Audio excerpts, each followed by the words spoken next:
పూనుకున్న ఊపిరితోనైనా కొట్లాడ నిలవాలి. ఊపిరాగేదాకా ఆపకుండా పోరు బండి ఇరుసై నువ్వు భారాన్ని మోయాలి.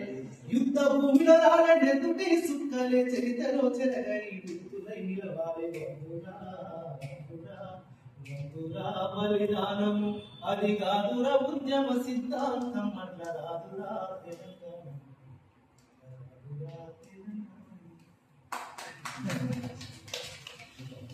ఉద్యమదారై నడిసిందో అడవిని వదలి ఆయుధ వదలి నాసిన బతుకుల కోసలు చూసి జాతికి ద్రోహం చేసేటోళ్లపై యుద్ధం ప్రకటించి సమరానికి శంఖం పూరించి తూర్పు దిక్కున ఒక పొద్దు నాడే పొడిసినతో ఉద్యమదారై నడిసినతో కొండలు వలచి దారిగా మలచి ముందుకు సాగే సైన్యమురా ఎదురేమున్నా ఎవరేమన్నా భయమే తెలియని ధైర్యమురా.